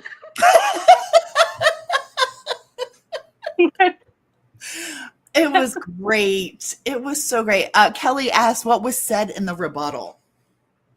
Oh, God. Believe me, I got it if you can't remember. Everything they just said is BS. Because it wasn't planned, I don't know as much. But I pointed out the Kyle Stacy thing. I put up the picture of the body cam with Ross to show how far away he was, and he did the best he could, and that, quite honestly, actually what I said was, it doesn't actually matter whether it was him, whether it was Victor he saw or someone else, because it was him. His DNA is all over her. That's right. It actually doesn't even matter if the person Kyle Stacy saw is Victor or someone else. It does not matter, because there's one male DNA on her body and it's him. So I said that. What else did I talk about? And I talked about the shovel and the magic towel. And the magic towel. Yeah. So I said about the shovel, I said that because they kept saying, why didn't they bring the shovel? I don't know, because it's this giant monster of a thing that doesn't actually matter? Like, Right. and I was like, but like, stop pretending you didn't see the shovel. There are pictures of the shovel. You can see what the shovel looks like. You have pictures. Mhm. And I said that, and then I said it was a straight line, and I said one of my favorite shows is NCIS, and Leroy Jeffler Gribbs always says Rule 39. There are no coincidences, and it's not a coincidence that it's a straight line of the evidence to his house. I said there is no magic. I said something about there's no magic towel where someone magically wiped off their DNA and left just his DNA behind. I said that. Yeah. How could Richard Tobin be attacking her and texting her at the same time? Oh, and texting her, I said that too, right? You have the text messages that Richard Tobin was texting her at 7:04, and I remember this. I said, so what? He's texting her and attacking her at the same time? How's that even possible? That was great. I was all the way broke at that point. Actually, that makes me, Tia, want to bring up our tweet because, like, we did for your closing statement, closing argument. Pardon me if I'm not using the right verbiage. It's okay. Either one's fine. But she and I, so Tia's on the phone, and I'm like, and literally, and you have to understand, Tia's typically the one that gets like the dings on the computer, like messages coming in, to the point where she was like, "What the hell? What is that?" And I was like, "These are like I'm getting boom, boom, boom notifications," but we were crafting out what you said. And I picked a handful of things that you said, and I was like, "This," and I think, how did we say it, Tia? Like, you hit it like out of the park. Yeah, just so eloquently. It was a grand slam out of the park, is what I said. It was a grand slam out of the park. Thank you. That's very sweet of you. And but that was, I mean, like, there's like 5 or 6 that we noted, and then the other one that I loved, we were like, if he had no involvement or nothing, nor nothing to do with it, why the hell is he? Nicole is talking about my check in first close. That's something actually I took from another attorney in our office does it a lot. And I think it's very, very powerful in that you don't have to go through each and every element. You can just read them and be like, check, because we've already talked about all these things instead of like being long-winded. So yeah, I think it's pretty powerful because then they hear you physically saying, it's there, moving on. Oh, great. You said it in the press conference as well afterwards, like when that question was asked, you were just kind of like, I'm confident. Pardon me, I'm not going to quote this right, but just you were very succinct and eloquent in it, and just being like, I mean, essentially the DNA and the evidence speaks for itself. Like, okay, like you can, and we all know, none of us, we all say we watch things, we know how we watch the Dateline, 2020s, all the above, NCIS, CSI. Criminal Minds. That's my favorite. Criminal Minds. Oh, yeah. Criminal. It's fine. The only one that scared the mess out of me in Criminal Minds is when the kid, when he played the, hid in the trunk, you know, when he was working the case. Go work the case. That's it. They're working the case. But that episode, and see, that's the funniest thing. Like, I can watch a ton of stuff, and I love digging into this. But that part, I was like, I have to watch this when there's daylight. I'm not watching. I cannot. What happens to Victor's notes when he's not in court? Oh, he takes them back with him to the room. Okay. So yeah, and then I guess they'll destroy. They destroy him. I have no idea. Did he have an interpreter with him ever since his apprehension, Tulsa and whatnot? Was there consistently a quote interpreter, like in jail? Mm-mm. I mean, I guess just only like in court, and when his attorneys go to meet with him, they bring an interpreter. Although Sawyer actually speaks Spanish for the most part. Okay. So okay, that makes me feel better. Because I was going, if he's speaking, I think Nicole and I actually were talking about, she's like, is that motherfucker speaking? No, and I was like, yeah. Sawyer speaks Spanish. Yeah. So they, when they, obviously he could speak to some extent, but, when they would have, I know they would along the way say they were scheduling and I think they tried to use the same interpreters we had in court when they met with him. Just, consistently. Well, I almost kind of felt bad for the in the arrest video of Tulsa, like the body cam of that, how long they sat there, because I know obviously they had other, trying to get the interpreter to come in on the scene. And I just remember that man, one of the officers, and sorry, I don't know what division he was in. It wasn't Saunders, or Sanders. the one with the red t-shirt. Yeah, there were other people in the scene that day. The one later in the red t-shirt. He's already in the back of the car at this point. Yeah, I think I know you're talking about. I don't know his name, but yeah. And he asked something, and it was kind of like, I just felt bad for him, because it was almost like they were waiting around almost for the interpreter. Oh yeah, they were, but they were. Then they got redirected, and Kyla was mad. She was. She was like, there were curse words. But yeah, but she clearly could understand some, but I guess it's like a surface level, level understanding. And then I loved when we finally got to hear on the body cam footage of that arrest, because I don't think we heard that much of Officer Markham, because she was the one whose body cam was, I think, recording everything. Yeah. But got him in the back of the car, and hold on, I got to bring it up on the spreadsheet. But she just had just a brilliant comment, just like a smart, like, just, what did he say? Hold on. Officer Markham, sorry, y'all give me a second. But she just said something to him. She's like, I don't know. Like, well, you got to figure, like, well, oh, wait. Officer Markham getting in car with VAMH in back. He asked her a question. She responds, oh, I'm sorry. You'll probably have to call him when you get there. Oh, he was asking about his friend. Is that what it was? Point, I could never find it again after the first time I watched it, but there was one point where she was like, yeah, I don't think we're doing that right now. Yeah. Yeah, I don't know. Because I think he asked to like talk to his friend, like at the scene, like, yeah, and she goes, yeah, I don't think we're doing that right now. No. Yeah. I could never find it again after that, because I wanted to watch it. I wanted to hear it again, but I could never find it again after that. So, look, I'm sorry, LFT. No, I was about to say, if you wanted to look back, it would be around like shortly before the 23:40:11 mark of the body cam. Okay. We're geeks. We have it all written out. Wonderful. I think so locally, Rachel Morin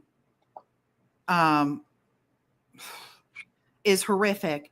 But prior to Rachel, there was another case that was very similar, Kayla Hamilton. And you told me that you tried that case as well. So I handled it. He actually pled guilty. Oh, okay, that's right. We didn't have a trial. But yes, that was my case as well. Can you talk about that one and the similarities between that and Rachel? Because I was really surprised how. Yeah. So both obviously illegal immigrants from El Salvador, both defendants, different ages, but in that one's an adult, one's a juvenile for our system purposes, but both younger-ish, males. Walter Martinez was a MS-13 member in El Salvador, admittedly, even through sentencing when he had evaluations, he openly admitted he was a member of MS-13 in El Salvador. Came here, came across the border, lived with family for a period of time in Frederick, I think, somewhere out in the western part of the state, but was there for a little bit. Similarly, I think there were some problems in the house. He just couldn't quite get along with everybody. I'm not exactly sure if it was a work thing or combination of that and not getting along. So they sort of kicked him out. He had nowhere to go. He had a half brother living here in Aberdeen, so he makes his way to him. His brother Kevin says you can stay, but the landlord's like he can only stay for a couple weeks. Very similar to what we hear from Josue in this case, which is he can stay for a couple weeks, but that's it, and he's gotta go. Now keep in mind he's only 17 at the time, but he's on his own, in the world. And so eventually Kevin said, you got to go. You can't stay anymore because I'm going to lose my house if you do. And he gets him a room in a trailer in Aberdeen on Inca Street. And similarly to what we heard with Victor, which is, they were renting out the rooms basically. So there were 3 bedrooms in this trailer. Like a couple and their baby had like what you would call the master bedroom, right? It had a bathroom attached to it. And then Kayla and her fiance Hector were renting the second room, and then ultimately Walter rents the third room. And he ends up on the very first day that Kayla is alone with him in the trailer. So first day that they're scheduled, her and Hector's schedules and Walter's schedule didn't, collide correctly. She was there. We think he, knocked on the door and she opened it. She didn't really go out. She's autistic. So didn't have the best, didn't understand social cues, from what I understand from her mom, didn't understand social cues as well as other people. So when Hector wasn't there, she basically would just stay in the room and sleep, because she was working nights and he was working days. They were sharing one car. So that's how they did it, was she would work nights, she'd come home, he'd take the car and go to work, and she would be sleeping. But he essentially broke in, sexually assaulted her, ended up leaving her essentially naked. Strangled her, bound her with phone cords and used a phone cord around her neck. So it was strangulation, not really blunt force trauma, mostly just strangulation, but he was strangling her. And then there was DNA on her. It was DNA. So she had her period. So the DNA for her was on her anal swab. Mm-hmm. So she ended up being found by Hector. Well, Hector, so she would call, if someone came to the door, she would call Hector and just have him on the phone when someone was there. So he ended up having a voicemail of her basically being strangled. It was horrible. All you could hear was her gasping for air. It was terrible, terrible. Well, interestingly, he thought she was cheating on him. So he sent his dad to check on her, to see what was going on. And the dad went to the house, went in, heard nothing in the room, and said, she's sleeping, everything seems fine, and left. There's no one here, she's not sleeping on that, whatever. Not ever thinking that what he was hearing was something very different. Right. And then he came home, obviously, and he was, the body cam of him was horrible, because he was like, can't you do anything? And they're like, it's too late. It had been hours.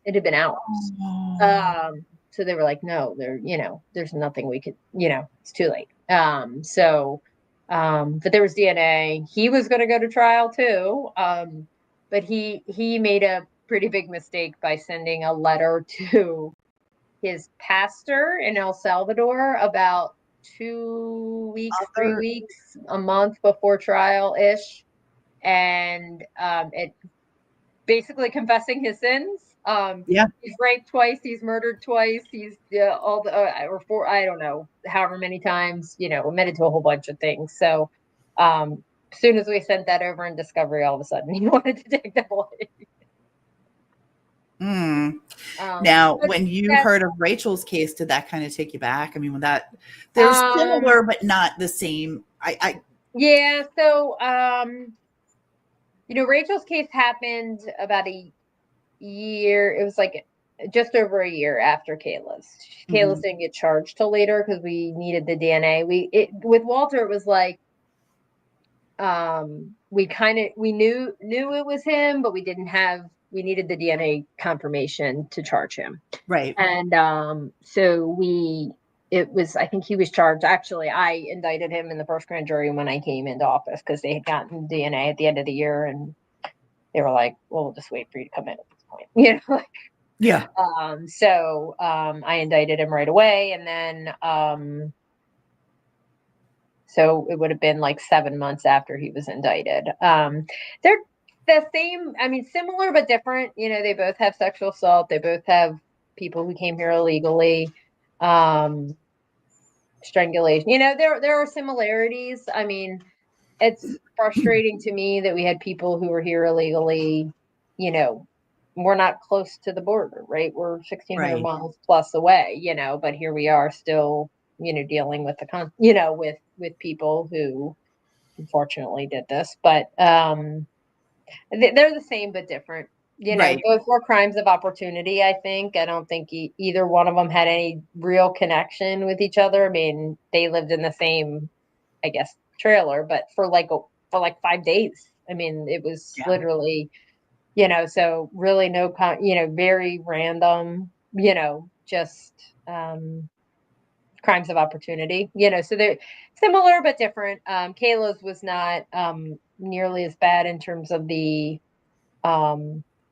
like like blunt force trauma, that like Right. the actual brutality. injuries, not the brutality of it. Right, exactly. I mean, it was Yeah. bad, don't get me wrong, very, very bad. But it was just different in that way. How long did it take you to get to Walter from the time of the crime? Was that a long period of time as well?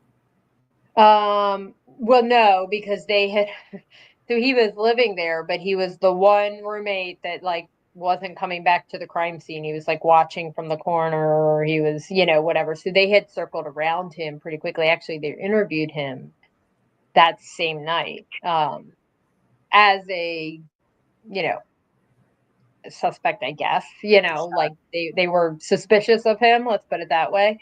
Mhm. So they did an interview with him that night. But again, they didn't have anything to tie evidentiary wise to tie him to it other than his weird behavior. So they waited, till they had the DNA. So, Okay. and the turnaround time on that was a little longer on that than it was for Rachel's case, I think, because it just wasn't as Is airtight. highly Actually, publicized.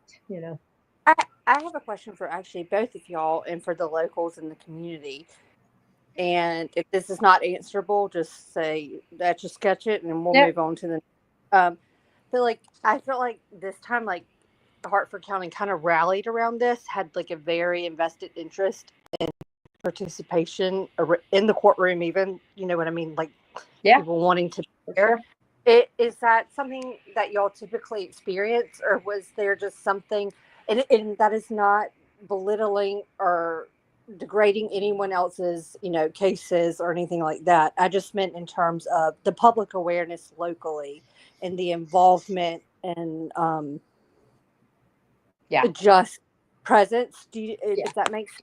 This was much more, and it's sort of what I said, when we did our press conference. I think it just goes to how this crime completely shook our community, Mhm. in a very different way than, and it's not to belittle any other life that we've lost, right? They're all important. Kayla Hamilton is important, and I just did Mary Bland, the grandmother in Bel Air, and Yep. she's important, and they're all important. But I think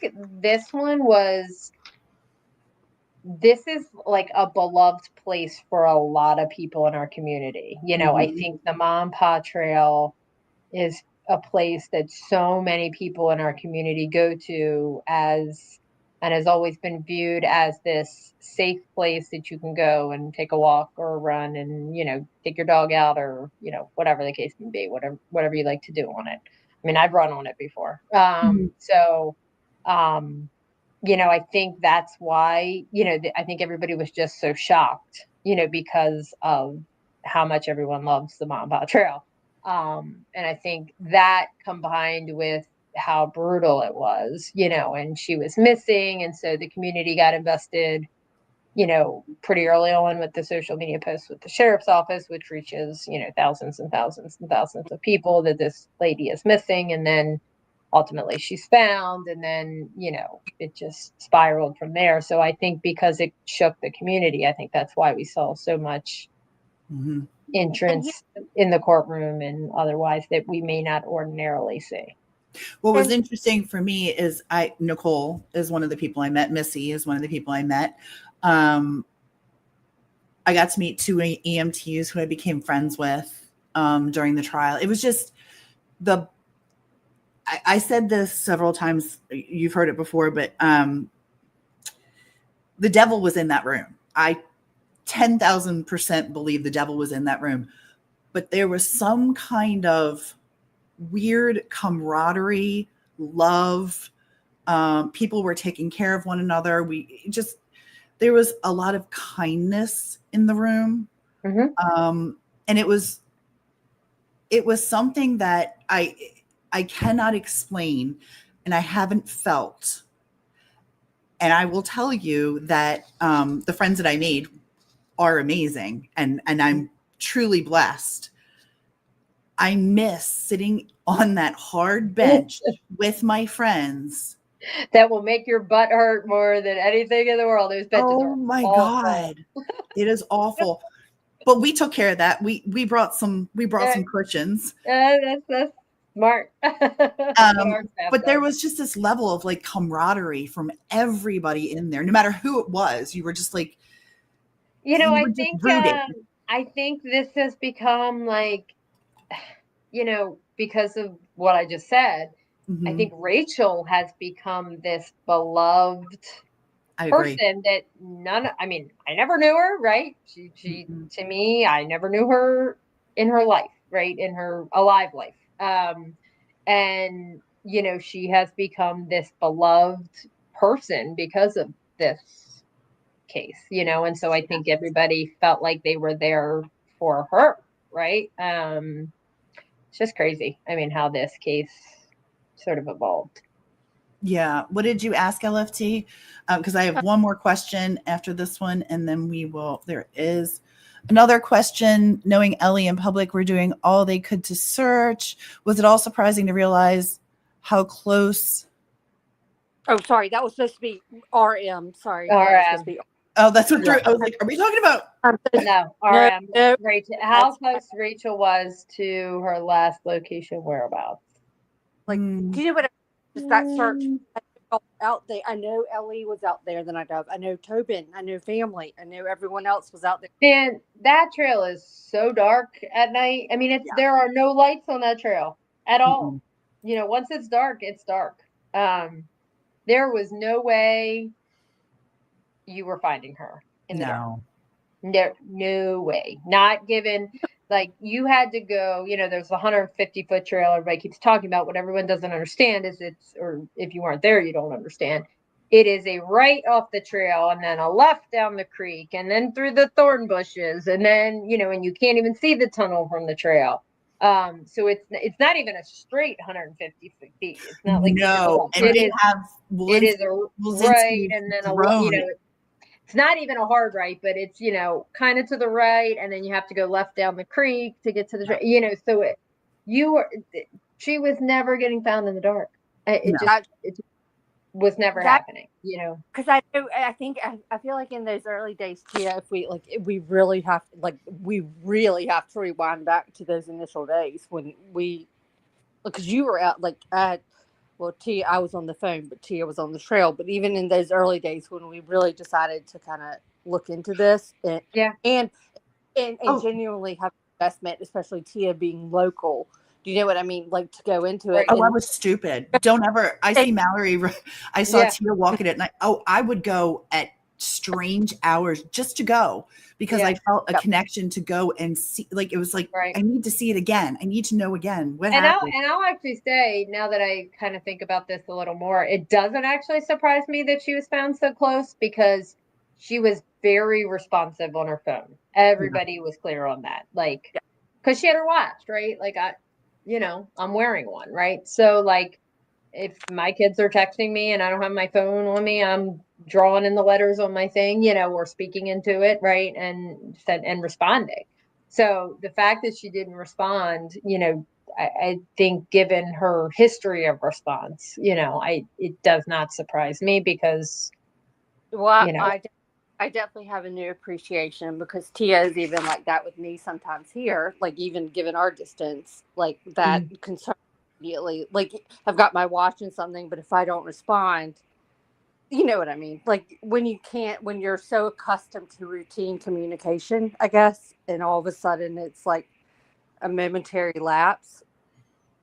And I'm so glad I have someone who does that for me. You know what I mean? Like I can only imagine for the family. But here's the thing, LFT. You need to wear the watch when there's people shooting at you. That's the problem.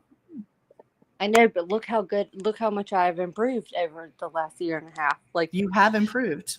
I'm sure she had an active shooter situation close to her, and she had to run to her car for something really important. It was like medicine or something, and she left her phone in the house. And she left her.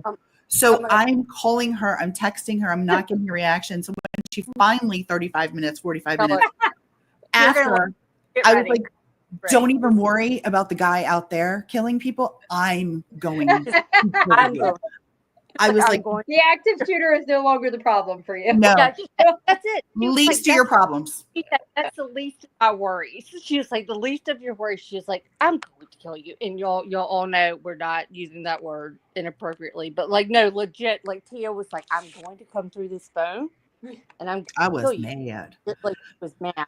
So one of the days of trial, I have no idea how this happened, but so of course I have my watch, right? So I can still, if texts are coming through, I would still know it, right? But I have my phone off for the most part. Well, I turned it back on at lunch, and that day, for whatever reason, I left it down. So what I would do is when I walked back upstairs, I would turn it off like in the courtroom. Mm-hmm. So I had left it down in my jacket pocket, I think, in my office. So it didn't matter, fine. Well, somehow, I still don't know how, my Wi-Fi and my cellular data buttons got turned off.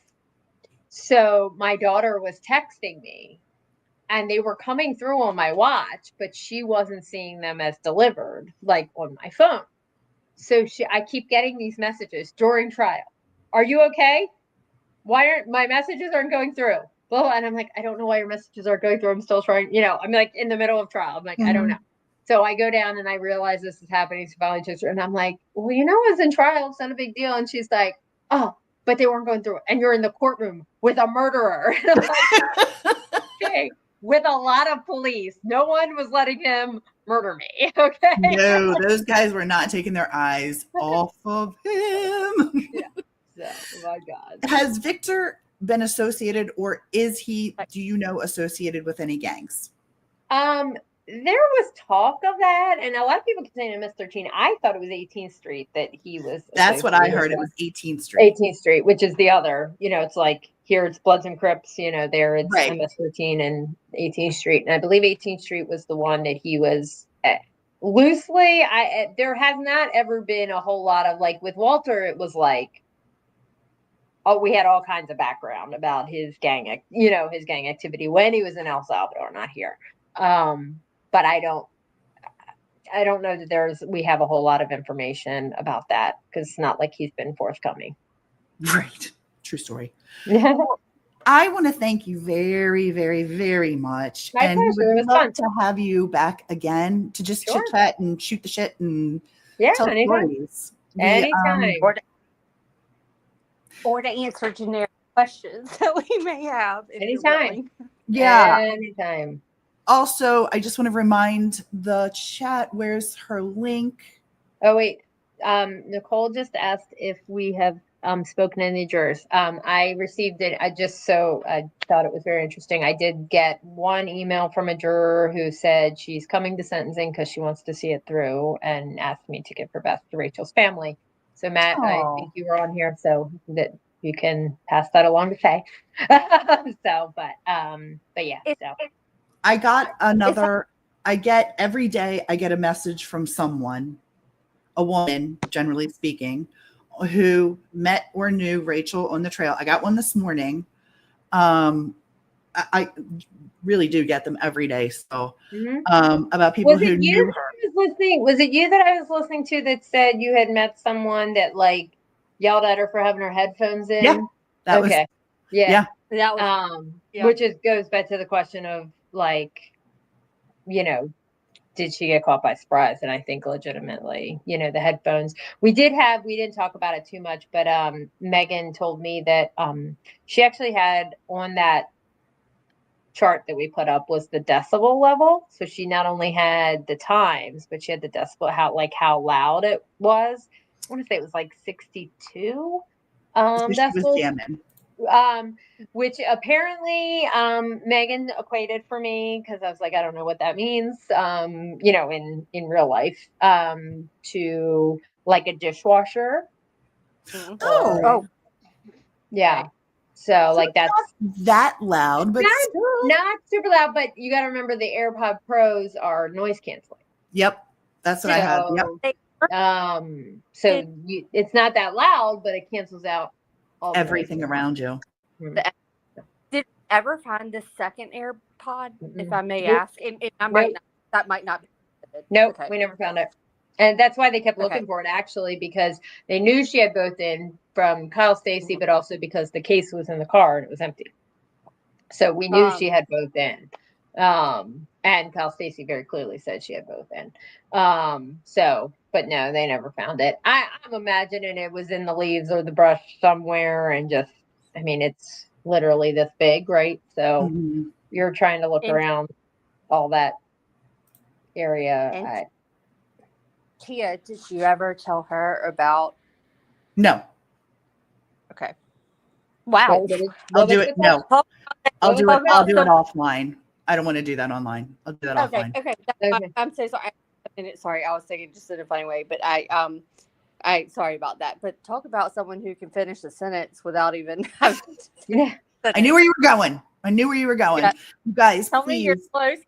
Tell me you're close without telling me you're close. Sorry. You guys, if you would like to help out and put a donation towards Alison's future, which is really a future for Harford County, we really appreciate it. It would mean the world to us. I'd rather have you donate to her.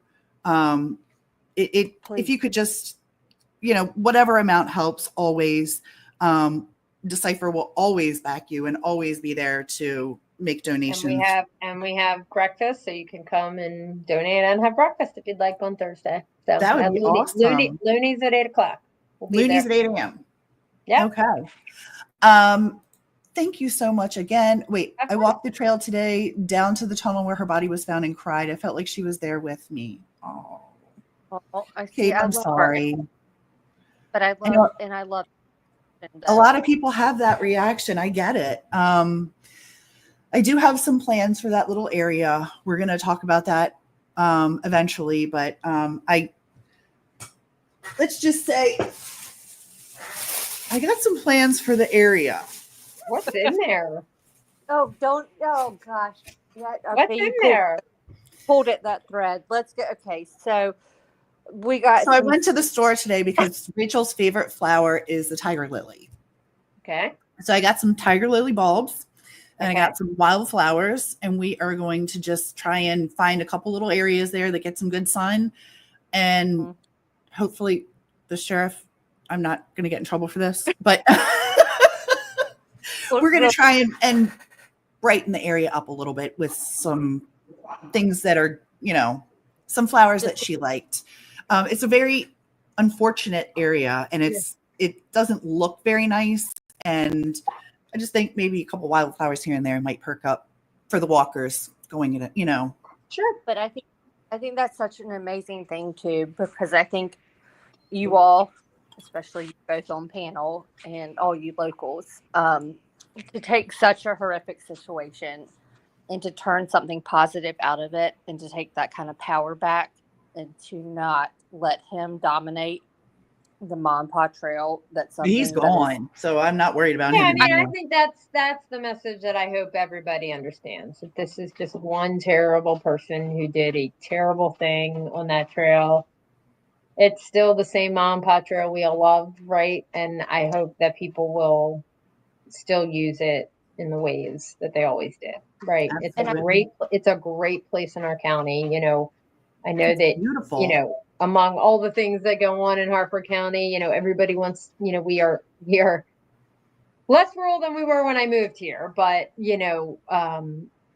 a lot of Hartford County people very much love the green space. They love, they want to keep it somewhat rural, whatever. And this is a place that we have, and we should use it, the way we always have, right? I think He it's was so a great terrible person who did something terrible, right? And now he's in jail. So in a way to honor Rachel too, and that you take that 100%. power. Yes. And I think that's exactly everything that you so poignantly alluded to in your statements and your arguments in court, and even in your statements post court, or even beforehand. Like She loved it. Yep. Yeah, and I think that is such. I think Tia and I, in our discussions, even offline with others, whatnot, in discussing this, it's like even for Tia to go back out is so important to me, because it just is something that yes, it really, it mean like I mean that genuinely from like the bottom of my heart, because that's I can tell you, it's interesting because it's kind of in the town of Bel Air, right? But the sheriff's office covers it it's a weird part of the town, like that it's not Bel Air police jurisdiction. It's kind of weird. It's like right, I guess, outside of what they would consider. But the Bel Air police, when this happened and they were investigating for all those months, I talked to several of those officers and detectives who've been there for ever, some of them. And they said they have known Rachel to go to this trail for as long as they can remember, they remember seeing her go to the trail. Yeah. And that's so it 100%, is that. That's what I so appreciate from someone who is an outsider, listening to that from you and from even Sheriff Gaylor, from everyone, everyone who worked on this, like that proximity and your connection to the area, just, it means something. Like it resonated, and it was. Well, it's interesting because I'm not going to lie. I'll tell you what I told LFT, and then we will actually end this. But I had zero problem going to the trail. Zero, none. Day or night, didn't have a problem. Was not afraid because I was an idiot at the time. Going through the court process, going through the trial,